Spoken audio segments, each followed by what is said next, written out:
राकेश बेटा, तुम्हें ये बात बहुत अच्छे से पता है कि घर को संभालने वाला कोई नहीं है, फिर भी तुम ले देकर अपनी पत्नी को मायके भेजने की बात करते हो। अरे हम कहते हैं यदि बहू साल भर मायके ना भी जाए तो कौन सी तकलीफ है। राकेश, तुम बार बार अपनी पत्नी की कान भरने पर उसकी बातों में क्यों आ जाते हो बेटा? तुम्हें पता है ना, मेरी घुटने काम नहीं करते, कमर का दर्द मुझे झुकने नहीं देता और हाथ हाथ तो ठंड के मारे जमे जाते हैं मेरे। तुझे अच्छे से पता है कि तेरी माँ कितनी ज्यादा परेशान रहती है, उसके बाद भी तो क्यों बहू को मायके भेजने के लिए हमसे पूछने आया है? जब हमने एक बार मना कर दिया कि बहू मायके नहीं जाएगी तो नहीं जाएगी। देखिए भैया, भाभी अब इस घर की बहू है, बहू होने के नाते भाभी को इस घर की जिम्मेदारियां बहुत अच्छे से निभानी चाहिए। दीदी, पूरे 2 साल होने को आए हैं मेरी शादी को। 2 साल में सिर्फ 2 बार मैं अपने मायके गई हूँ, वो भी 2 दिन के लिए। मेरा भी तो मन करता है कि मैं भी अपने मायके जाऊं। जैसे आप अपने मायके आती हैं वैसे ही मेरा भी मन करता है। खबरदार भाभी, जो आपने मेरा हिस्सा करने की कोशिश की, तो आपको पता नहीं है क्या कि मैं इस घर की बेटी हूँ, बहू नहीं। बेटियों के लिए और बहुओं के लिए अलग अलग नियम होते हैं। ये बात आप भूल गई हैं, लगता है भूल गई हैं। तो मैं आपको याद दिला देती हूँ कि दोबारा आप इस तरह की बात करने की कोशिश ना करें। राकेश, तू क्या चुपचाप बुद्ध बना खड़ा खड़ा इसकी सारी बातें सुन रहा है? कैसा बेटा है तू, कैसा भाई है तू? पूरा जोरू का गुलाम बन चुका है। तेरी बीवी हमें खड़े खड़े इतनी बातें सुना रही है, लेकिन तू चुपचाप खड़े खड़े उसकी बातें सुन रहा है। अपने बाप, अपनी माँ, अपनी बहन की बेइज्जती होने दे रहा है, लेकिन तू अपनी पत्नी से एक शब्द नहीं बोल पाता। धिक्कार है तेरे ऊपर। ऐसा मार रही है हमें अपने आप पर कि हमने तुझे जन्म दिया, तू जैसे कायर बेटी को जन्म दिया। माँ पापा, रागिनी इसलिए मायके जाने की बात कर रही है क्योंकि अभी उसका 7वां महीना चल रहा है। अगले महीने से उसका 8वां महीना शुरू हो जाएगा, फिर वो मायके जा नहीं पाएगी। बस इसलिए वो बोल रही है कि अभी थोड़े दिन मायके में रहकर आ जाती है, उसके बाद जब बच्चा बड़ा होगा उसके बाद ही जा पाएगी वो। कोई जरूरत नहीं है जाने की, हमने बोल दिया ना। अरे भगवान ना करे कल को बहू को कुछ हो गया, हमारे होने वाले पोते को कुछ हो गया, तो फिर ऐसे ही तो इसके मायके वाले गरीब आदमी हैं। भगवान ना करे हमारे पोते को। ठीक है मम्मी, यदि आप नहीं चाहते तो रागिनी अपने मायके नहीं जाती, ठीक है। अरे रागिनी, माँ जो भी बोल रही हैं तुम्हारे भले के लिए ही बोल रही हैं। तुम क्यों इतनी जल्दी बुरा मान जाती हो? क्या हुआ यदि तुम साल 2 साल मायके ना भी गई तो? हाँ हाँ, क्या फर्क पड़ता है? मैं साल 2 साल का जीवन भर के लिए भी मायके न जाऊं तो आप लोगों को, खासतौर पे आप लोगों को कोई फर्क नहीं पड़ता, क्योंकि आप लोगों को बहू से मतलब थोड़ी ना है, बेटी से मतलब है। यदि इस घर में बेटी 4 दिन भी अपने मायके ना आए तो घर में बवाल मचने लगता है। फोन पे फोन जाने लगते हैं अपनी बेटी के घर में कि बेटी क्या हो गया जो तू आ नहीं रही है। और यहाँ मैं इतने दिनों से मायके नहीं गई हूँ तो किसी के कान में जू नहीं रेंग रहा है, कोई बोलने को तक तैयार नहीं है, किसी को याद भी नहीं है कि मैं कब मायके गई थी। जब भी मायके जाने का नाम लेती हूँ कभी कुछ बहाने बताने लगते हैं आपके घर वाले। मैं भी इंसान हूँ, मेरे अंदर भी फीलिंग है, मैं भी चाहती हूँ कि मैं भी अपने मायके जाऊँ। दीदी को देखो, हफ्ते में 2 बार 3 बार चली आती हैं अपने मायके, घूम कर फिर कर चली जाती हैं, और मैं यहाँ तरस गई हूँ अपने मायके जाने के लिए। अब जब 7वां महीना चल रहा है तब भी तुम लोग मायके नहीं जाने दे रहे हो। जब भी मायके जाने की बात करती हूँ 100 बातें खड़ी हो जाती हैं, 100 बहाने खड़े हो जाते हैं। अरे मेरे माँ बाप भले ही गरीब हैं, लेकिन वो अच्छे से जानते हैं कि मेरे पेट में बच्चा है, किस तरह मेरी देखभाल करना है। आप लोगों से ज्यादा वो मेरी केयर करेंगे। कौन सा यहाँ हूँ तो बिस्तर में पड़ी पड़ी आराम कर रही हूँ, यहाँ भी 7वां महीना चल रहा है तो सारा काम कर रही हूँ, घर का सारा काम कर रही हूँ। रागिनी तुम टेंशन मत लो, बच्चा हो जाने दो, बच्चा थोड़ा बड़ा हो जाएगा, उसके बाद में मैं खुद तुम्हें तुम्हारे मायके लेकर जाऊंगा। फिर देखता हूँ कि कौन क्या बोलता है। किसी के कुछ बोलने ना बोलने से फिर मुझे कोई फर्क नहीं पड़ेगा, बात अभी बच्चे की है। देखो रागिनी, ऐसा होता है कभी कभी कि बड़े बुजुर्ग की बात ना मानने से अक्सर इंसान धोखा खाता है। इसलिए मैं नहीं चाहता हूँ कि मम्मी पापा के टोकने के बाद तुम जबरन मायके जाओ और वहां कुछ उल्टा सीधा हो जाए तो जिंदगी भर के लिए वो लोग हमें कोसते रहेंगे। इसलिए रागिनी तुम अभी जिद मत करो, शांति रखो और हाँ खुश रहो, इस तरह उदास मत रहो। तुम इस तरह उदास रहोगी तो बच्चे की सेहत पर भी असर पड़ेगा। मैं वादा करता हूँ तुम्हें कि जब बच्चा 4 महीने का हो जाएगा उसके बाद में मैं तुम्हें खुद ब खुद मायके लेकर जाऊंगा। ठीक है, और 7 महीने सही, 3 महीने ये निकल जाएंगे, 4 महीने का बच्चा हो जाएगा। ठीक है, इतने दिन बिता दिए मैंने तो और बिता दूंगी। सच ही तो बोल रही है रागिनी बेचारी, गलत क्या बोल रही है। जब भी मायके जाने की बात आती है घर वाले कुछ ना कुछ आटाटनी लगा देते हैं, लेकिन बात अभी उन लोगों ने बच्चे की कर दी है, इसलिए मैं भी कुछ नहीं कर पा रहा हूँ। मैं भी शांत हूँ। हाँ हाँ जीजी, आप लोग बेझिझक चले आइए, बहू सभी लोगों का खाना पीना बनाकर रख लेगी। ठीक है जीजी, फोन रखती हूँ मैं। बहू, रागिनी बहू, इधर आओ बेटा। जी मम्मी जी, बोलिए। ये क्या रागिनी बहू, जब देखो तब तुम्हारा मुंह ही बना रहता है, कभी तो खुश दिख जाया करो। ऐसा लगता है जैसे बड़ा भारी पहाड़ टूट गया है तुम्हारे ऊपर। किस चीज की कमी है तुम्हें, क्यों इतना शोक मनाती हो? मम्मी जी, अब आपको तो पता है कि 9वां महीना लग गया है मेरा, जिसके कारण चलने फिरने में थोड़ी तकलीफ हो रही है मुझे। और आज तो मेरे पेट में हल्का हल्का दर्द भी हो रहा है, रह रह कर ऐसा लग रहा है जैसे समय पूरा हो गया है मेरा। चुप रहो बहू, अभी कहाँ समय पूरा हो जाएगा, अभी 9वां महीना लगे 4-8 दिन तो हुआ है, तो कम से कम पूरा 9वां महीना लगेगा जब जाकर डिलीवरी होगी। और ऐसे छोटे मोटे दर्द को बताया नहीं करते हैं। तुम एक काम करो, 4-6 लोगों का खाना बना कर रख लो, सब्जी 2 किस्म की बना लेना, पूरी बना लेना, चावल बना लेना और चावल की खीर भी बना लेना। तुम्हारी बुआ सास आ रही हैं अपने बहू बेटे और अपने नाती नातिन के साथ। मम्मी जी, इतने लोगों का काम मैं कैसे कर पाऊंगी? मुझसे तो 2 लोगों का काम भी नहीं हो पा रहा है। घर का काम करते समय तो मैं कितनी मुश्किल से काम करती हूँ तो मैं ही जानती हूँ, मैं इतने लोगों का काम नहीं कर पाऊंगी। अरे बहू, तुम भी हद ही करती हो। 4-6 लोगों का खाना बनाने में लगता ही क्या है, खड़े खड़े बनाना है तुम्हें। क्या दिक्कत है तुम्हें, बताओ मुझे। और ऐसा भी कोई बड़ा भारी तुम्हें दर्द नहीं हो रहा है, डिलीवरी का दर्द अभी तुमने देखा ही कहाँ है। छोटे मोटे दर्द को थोड़ा सहन करना भी सीखो। ये क्या है, जरा जरा सा बताने लगी तुम। ठीक है मम्मी जी, मैं जाकर खाना बना ले रही हूँ। मम्मी जी, क्या आज दीदी घर आ रही हैं? यदि दीदी घर आती तो थोड़ी सी मेरी मदद करवा देती काम में। नहीं, हमारी बेटी रूपाली नहीं आ रही है घर, और वो आएगी भी तो तुम्हारी नौकरानी थोड़ी ना लगी है जो तुम्हारे साथ काम करवाएगी। अब 8-10 लोगों का खाना तुम बना ही सकती हो, इतने से काम में तुम्हें रोना आ रहा है क्या? नहीं मम्मी जी, मैं वो नहीं बोल रही थी, मैं तो बस दीदी की थोड़ी सी मदद चाह रही थी कि थोड़ी सी मदद मिल जाती तो अच्छा होता। अच्छा, तो अब हमारी बेटी यहाँ आकर तुम्हारी मदद करवाए? हमारी बेटी के पास तो और कोई काम नहीं है जो यहाँ आकर तुम्हारी मदद करवाएगी। चलो जाओ, अपना काम करो तुम। ठीक है, तो हम भी चलते हैं। सभी लोग जाकर गाड़ी में बैठ गए हैं, हमारा ही इंतजार कर रहे हैं। प्रमिला, तुम एक काम करना। सरला, तुम एक काम करो, तुम्हारी बहू ने जो लड्डू बनाए हैं उसमें से कुछ लड्डू हमारे लिए पैक कर दो। बहुत ही स्वादिष्ट लड्डू बनाए हैं तुम्हारी बहू ने। खड़ी खड़ी क्या देख रही हो बहू, जाओ, जीजी ने क्या बोला है, जल्दी से जाकर तुम्हारे हाथ के बने हुए लड्डू लेकर आ जाओ। मम्मी जी, ज्यादा लड्डू नहीं बनाए थे मैंने, आपने थोड़े बहुत लड्डू दीदी के घर भिजवा दिए। जो थोड़े बहुत लड्डू बचे थे उन्हें मेहमानों में बांट दिए हैं। अब 2-4 ही लड्डू बचे हैं, उसके बाद लड्डू नहीं है। अब 2-4 लड्डुओं में कितने लड्डू बुआ जी को रख दूं? हाय राम भाभी, आप तो ऐसा बोल रही हैं जैसे सारे के सारे लड्डू आपने मुझे ही रख दिए हो। ये कैसी बात कर रही हैं आप? मुझे आपने गिनती के 10 लड्डू रखे थे। दीदी, ज्यादा लड्डू नहीं बनाए थे मैंने, 2 किलो आटे के ही बनाए थे मैंने, क्योंकि मेरा जी नहीं चल रहा था। जितना करने का था उतना कर लिया मैंने, अब इससे ज्यादा मैं नहीं बना सकती थी।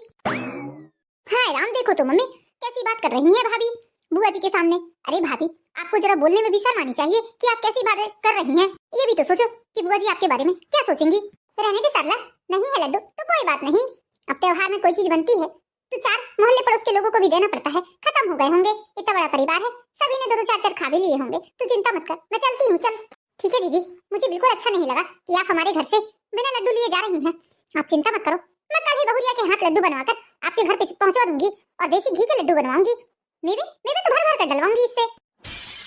ठीक है सरला, और एक काम करना, थोड़े बहुत नहीं 2-4 किलो के लड्डू बनवा देना। वो क्या है ना, मेरे बहू बेटे शहर में रहते हैं, अब वो लोग लड्डू बनाकर थोड़ी ना जानते हैं, इसलिए मेरे हाथों के लड्डू खाने का तो बड़ा शौक है उन्हें।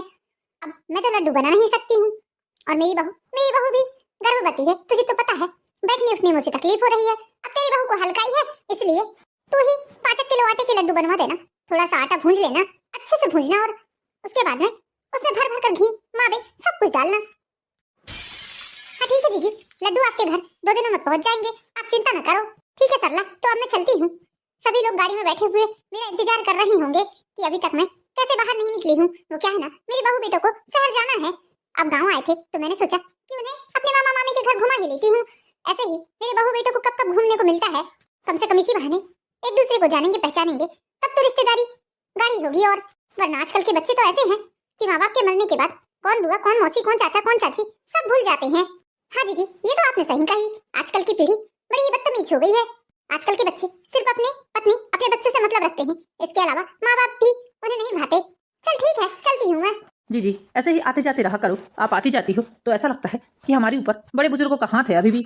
ठीक है मिस, चलती हूँ मैं। भाई कैसे पति हैं आप? आपको अपनी पत्नी पर जरा भी दया नहीं आती। मेरी स्थिति शायद आप लोगों को दिखाई नहीं देती, आपके घर वाले अंधे हैं, लेकिन साथ में आप भी अंधे, बहरे और गूंगे बन चुके हैं। ये क्या बोल रही हो रागनी, तुम मुझसे इस तरह से बात क्यों कर रही हो? मैंने क्या किया है? मैंने तो तुम्हें कुछ बोला भी नहीं है। मैं तो चुपचाप खड़ा हूँ, फिर तुम सारा गुस्सा मुझ पर क्यों उतार रही हो? बस मुझे इसी बात का तो दुख है कि आप कभी कुछ बोलते ही नहीं हैं। आपको मेरे ऊपर जरा भी तरस नहीं आती। चलो आपके परिवार वाले मुझ पर तरस नहीं खाते, समझ में आता है, लेकिन आप भी कैसे इंसान हैं जो अपनी पत्नी पर तरस नहीं खाते हैं? आपको मेरे ऊपर जरा भी दया नहीं आती है क्या? आप अच्छे से जानते हैं कि मेरी स्थिति कैसी है। रात रात भर मुझे नींद नहीं आती है, इतनी बेचैनी होती है। सुबह उठो, सारे घर का काम करो, उसके बाद में ऊपर से आपकी मम्मी जी ये सब फालतू के काम बता रही हैं मुझे। मम्मी जी को जब अपनी ननद को लड्डू खिलाने ही है तो वो खुद क्यों बनाकर नहीं खिलाती हैं? मुझे क्यों पागल कर रही हैं? एक काम की सहायता नहीं करती हैं। अरे जानवर पर भी तरस आ जाता है, लेकिन आपके घर वाले पता नहीं कैसे हैं जो मुझ पर तरस नहीं खाते हैं। मैं प्रेग्नेंट अवस्था में भी इतना काम कर रही हूँ, ऊपर से ये फालतू के काम अलग मुझे बताए जा रही हैं। अब इसमें मैं क्या कर सकता हूँ? ये सब तो तुम्हें मम्मी ने बोला है ना करने के लिए। अब तुम्हें नहीं करना है तुम मत करो, लेकिन मुझ पर क्यों गुस्सा उतार रही हो? कैसे पति हैं आप? एक लड़की अपना मायका, अपने माँ बाप, अपना घर परिवार सब कुछ छोड़कर किसके पीछे आती है? जिसके साथ उसकी शादी होती है अपने पति के पीछे आती है ना। जब वही उसका साथ नहीं देगा तो भला और कौन देगा, ये बताइए मुझे। रागनी, मैं तुम्हारी स्थिति बहुत अच्छे से समझ रहा हूँ, लेकिन मैं माफी चाहता हूँ इस बात के लिए कि मैं मम्मी और परिवार वालों के सामने तुम्हारा पक्ष नहीं ले पाया। रागनी, मैं जानता हूँ कि तुम इस समय किस तकलीफ से गुजर रही हो। आप नहीं जान सकते मेरी तकलीफ सिर्फ मैं ही समझ सकती हूँ। हाँ, शायद मैं तुम्हारी तकलीफ समझ भी नहीं सकता हूँ, क्योंकि जब एक औरत माँ बनती है तो उसकी तकलीफ वही समझ पाती है। रागनी, मैं बहुत शर्मिंदा हूँ इस बात के लिए कि मैंने तुम्हारा पक्ष नहीं ले पाया, लेकिन रागनी तुम चिंता मत करो, मैं तुम्हें परेशान नहीं होने दूंगा। जब माँ सुबह मंदिर जाएगी उसी समय मैं मार्केट से लड्डू लाकर रख दूंगा। लेकिन लड्डू आप कैसे लेकर आएंगे? लड्डू तो बुआ जी को मेरे हाथों के खाने हैं। आप मार्केट वाले लड्डुओं में मेरे हाथों का स्वाद कहाँ से आएगा भला? इन सब चीजों की टेंशन लेने के लिए मैं हूं ना, तुम बस आराम करो। और हाँ, किसी भी काम के लिए मेरी जरूरत पड़े तो बेझिझक मुझे फोन लगा लिया करो, मैं दुकान से आ जाऊंगा तुम्हारे काम के लिए। अपना ख्याल रखना, मैं दुकान जा रहा हूँ। बेचारे राकेश जी को कितना कुछ सुना दिया मैंने, वो सच में मेरी बहुत परवाह करते हैं, लेकिन बस मम्मी जी पापा जी के सामने कुछ बोल नहीं पाते हैं। उन्हें लगता है कि यदि वो परिवार वालों के सामने कुछ बोलेंगे तो परिवार वाले उन्हें गलत ना समझने लगे। वो दोनों तरफ सामंजस्य बिठाने की कोशिश करते हैं। मैं ही लगता है ज्यादा ही गुस्से में आ जाती हूँ, मैं ही गुस्से में इन्हें उटपटांग बोलने लगती हूँ। बेचारे कितनी तो देखभाल करते हैं मेरी, रात में कमर में तेल लगाते हैं, मेरे पैरों में तेल लगाते हैं, मेरे हाथ पैर को मल देते हैं जब कभी मुझे तकलीफ होती है तो। इतनी परवाह तो करते हैं मेरी, और मैं कि जबरदस्ती इनके ऊपर ही सारा गुस्सा निकाल देती हूँ। अब मैं भी क्या करूँ, मैं भी अपना फ्रस्ट्रेशन कहाँ निकालूं? जब मुझे कोई नहीं समझता ऐसा लगता है तो सारा गुस्सा इनके ऊपर ही उतर जाता है। इतने सारे बर्तन पड़े हुए हैं सभी के खाने पीने के, जाकर मल लेती हूँ।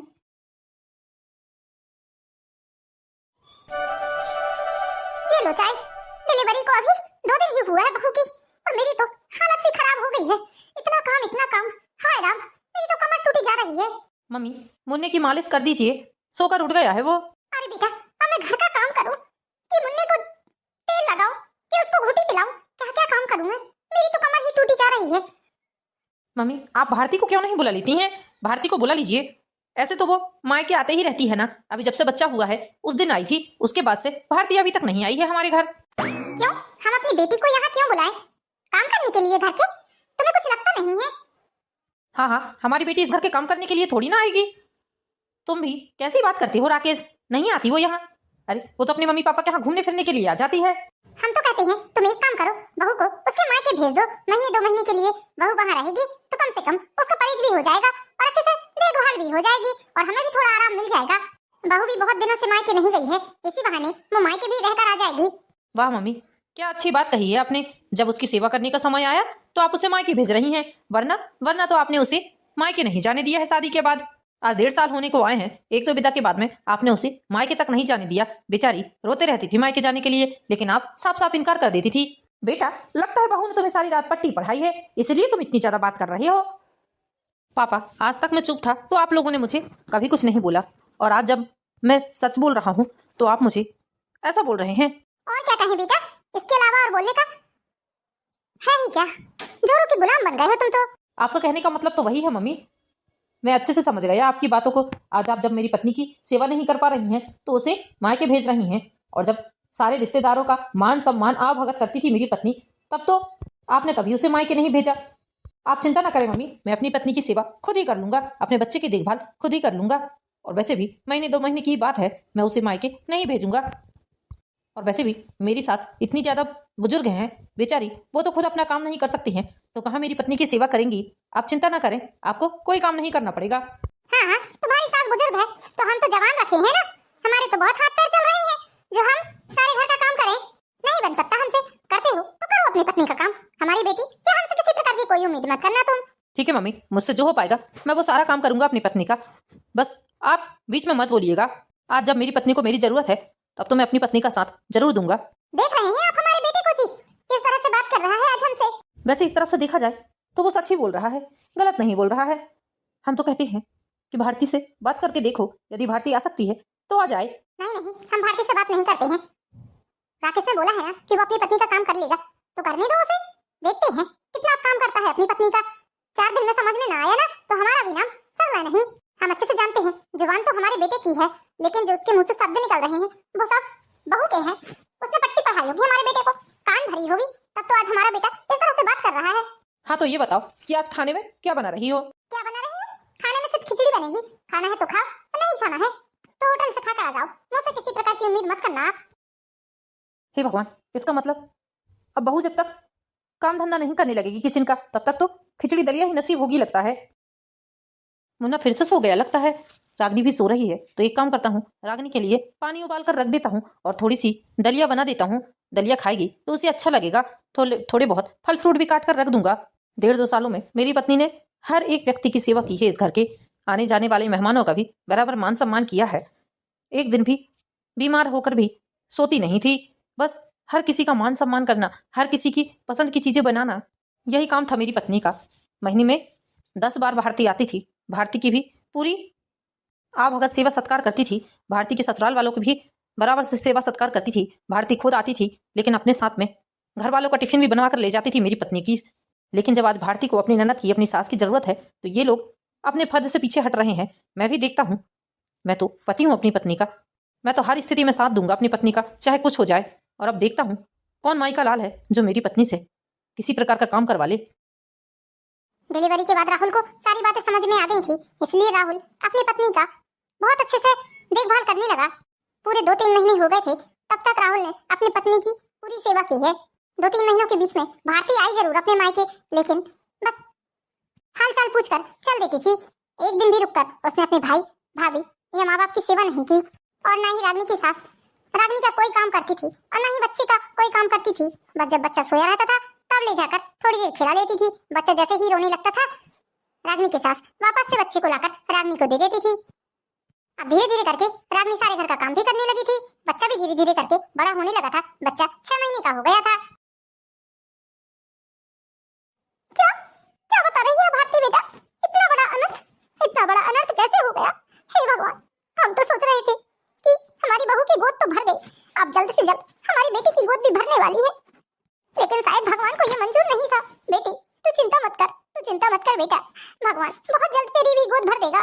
देखिए ना मम्मी, आज मेरा वर्षण हुआ है, लेकिन घर वाले हैं कि मेरी एक भी देखभाल नहीं कर रहे हैं। मैं अपने कमरे में पड़ी हूँ, कोई आकर मुझसे नहीं पूछ रहा है कि तुझे क्या लग रहा है, कैसा लग रहा है, तू ठीक तो है ना? मेरी तकलीफ कोई नहीं समझ रहा है। यहाँ तक कि मम्मी, आज किसी ने मुझे खाने पीने के लिए तक नहीं पूछा है। कोई मुझे गर्म पानी करके देने वाला तक नहीं है। किसी ने मेरी खैर खबर नहीं ली, नहीं मेरी सास ने, नहीं मेरी जेठानी ने, और नहीं मेरी ननद ने। किसी ने मेरे बारे में सोचा तक नहीं, नहीं मुझे पूछा। ठहर जा बेटा, मैं जवाई बाबू को अभी फोन लगाती हूँ, उन्हें बोलती हूँ कि हमारी बेटी को लाकर हमारे घर छोड़ दें। जब तक हमारी बेटी का परिचय नहीं हो जाएगा तब तक हम उसे मायके नहीं भेजेंगे। तू यहाँ आकर आराम से रहना बेटा, सारा काम हो जाएगा तेरा, बहुत अच्छे से परिचय भी हो जाएगा। और वैसे भी अब तो तेरी भाभी सारे घर का काम करने ही लगी है। बच्चा भी 6 महीने का हो गया है। ठीक है मम्मी, आप जल्द से जल्द भैया को भेज दीजिए या पापा को भेज दीजिए मुझे लेने के लिए। मैं वहीं आकर परिचय करूंगी, यहाँ तो मेरा कुछ ना हो पाएगा। ऐसे में तो और भी ज्यादा बीमार हो जाऊंगी मैं। एक तो मुझे तकलीफ अलग है, दूसरा इतना बड़ा दुख मेरे ऊपर पड़ गया, और तीसरा कोई मुझे यहाँ पानी के लिए पूछने वाला नहीं है। इतनी तकलीफ मैं कैसे सहूंगी? ठीक है बेटा, मैं अभी बात करती हूँ राकेश से, यदि वो आता है तो ठीक है, और नहीं तो तेरे पापा को भेजती हूँ। अरे सुनते हैं, कहाँ हैं आप? आइए इधर। क्या बात है सरला, क्या हुआ? तुम रो क्यों रही हो? देखिए ना जी, हमारी बेटी का अवर्षण हो गया। हम तो सोच रहे थे कि बहुत जल्द हमारी बेटी की भी गोद भर जाएगी, फिर हम नाना नानी भी बन जाएंगे। क्या बात कर रही हो सरला? ये सब कुछ कैसे हुआ, कब हुआ? पता नहीं जी, अभी अभी हमारी बेटी का फोन आया है, बहुत रो रही है, उसे कोई पूछ तक नहीं रहा है, किसी ने उसे एक गिलास पानी तक नहीं दिया है। बेचारी को कितना बड़ा दुख पड़ गया, और ससुराल वाले कोई पूछने को खाली नहीं है उसे। हम तो कहते हैं आप जाइए जल्दी से और हमारी बेटी को घर में लेकर आ जाइए, यहाँ रहेगी महीने 2 महीने तो उसका परहेज हो जाएगा। ऐसे ही उसका शरीर कमजोर हो गया है, और यदि ऐसे समय पर वो घर में काम करेगी, ठंडे जुड़े का काम करेगी, खाना पीना बनाएगी तो और ज्यादा बीमार हो जाएगी। जाइए जल्दी आप। ठीक है, मैं जाता हूँ। अरे मुन्ना, तू यहाँ नीचे कहाँ खेल रहा है? ठंडी पड़ रही है, शीत बैठ जाएगी तुझे। चल आजा मेरी गोदी में। राकेश जी, ये लीजिए आपका टिफिन। और हाँ राकेश जी, रात को आते आते बच्ची के डायपर लेके आइएगा। ठीक है रागनी, मैं लेकर आ जाऊंगा। दीदी, आप यहाँ इस तरह रोते हुए? क्या हुआ दीदी, आप रो क्यों रही हैं? क्या बात है दीदी? पापा जी, इस तरह अचानक से आप दीदी को लेकर आए हैं, क्या हुआ? बताइए ना पापा जी, बताइए ना दीदी। हम बताते हैं बेटा तुम्हें कि हमारी बेटी इस तरह अचानक से यहाँ क्यों आई है, और तुम्हारे पापा जी उसे क्यों लेकर आए हैं, क्यों रो रही है वो? क्या बात है मम्मी जी, दीदी इस तरह रो क्यों रही है? बहू, भारती का अबॉर्शन हो गया है। 4 महीने हो गए थे उसकी प्रेगनेंसी को, लेकिन पता नहीं किसी कारणवश उसका अबॉर्शन हो गया है। ये सब कैसे हो गया मम्मी जी, क्या हुआ? भाभी, जब रात को खाना खा पी कर मैं अपने रूम में गई तब मुझे बहुत ब्लीडिंग होने लगी। उस समय फिर घर वाले ने मुझे हॉस्पिटल लेकर गए, तब पता चला कि मेरा पेट का बच्चा पेट में ही मर गया है। रात में मैं हॉस्पिटल में रही, सुबह जब मुझे हॉस्पिटल से घर लेकर आए तो किसी ने मुझसे ये तक नहीं पूछा कि मैं कैसी हूँ। मुझ पर इतना बड़ा दुख टूटा है, इतना बड़ा दुख का पहाड़ टूट पड़ा, लेकिन मजाल है कि मेरी सास नंद जेठानी ने मुझसे आकर एक सवाल भी पूछा हो। पूछना तो दूर की बात है, किसी ने मुझे चाय पानी के लिए तक नहीं पूछा। मैं अपने कमरे में पड़ी पड़ी रोते रही, लेकिन किसी ने एक बार मुझसे ये पूछने की जरूरत नहीं समझी कि मैं कैसी हूँ, मुझे कहीं तकलीफ तो नहीं हो रही है। बहू, इसी कारण हमने अपनी बेटी को यहाँ बुलवा लिया है, ताकि वो यहाँ रहेगी तो उसका परहेज हो जाएगा।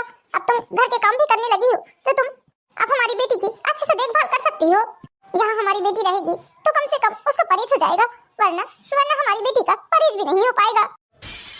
मम्मी, लेकिन आपने भारती को यहाँ बुलाने से पहले क्या एक बार घर में काम करने वाली आपकी बहू से पूछा? इसमें पूछने वाली क्या बात है भला? वो अपनी ननद का इतना काम तो कर ही सकती है बेटा। आज उसकी ननद के ऊपर मुसीबत आई है तो क्या वो करेगी नहीं? अरे बिल्कुल कर सकती थी, क्यों नहीं कर सकती थी?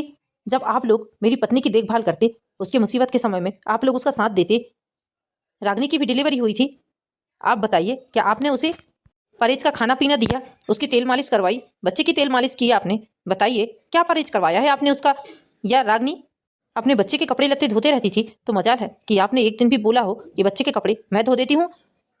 भरी ठंड में ठंडे चूड़ी का काम करती रही, ठंडे पानी से बर्तन मलती रही, तो क्या आप लोगों ने एक बार भी सोचा कि परहेज की जरूरत रागनी को भी है? और ये भारती तो ऐसे हफ्ते में 4 बार अपने मायके आती थी, और डिलीवरी के बाद मायके आना छोड़ दिया था इसने, इसलिए किसी काम न करना पड़े। मैं बहुत अच्छे से जान चुका हूँ, मैं कभी अपनी पत्नी के पक्ष में बोलता नहीं हूँ। इसका मतलब ये नहीं है कि मैं आप लोगों की चालाकियाँ समझता नहीं हूँ। हम सामने वाले से उम्मीद तभी कर सकते हैं जब हम उसके किसी काम आ सकें, और वैसे भी इतने दिन हो गए हैं मेरी पत्नी को मायके गए हुए, तो कल मैं इसे मायके लेकर जा रहा हूँ। तुम बिल्कुल सच बोल रहे हो बेटा, हमने सच में तुम्हारी पत्नी के साथ बहुत बुरा किया है। हम गुनहगार हैं तुम्हारे और तुम्हारी पत्नी के। आज हमें अपनी गलती का एहसास हो रहा है।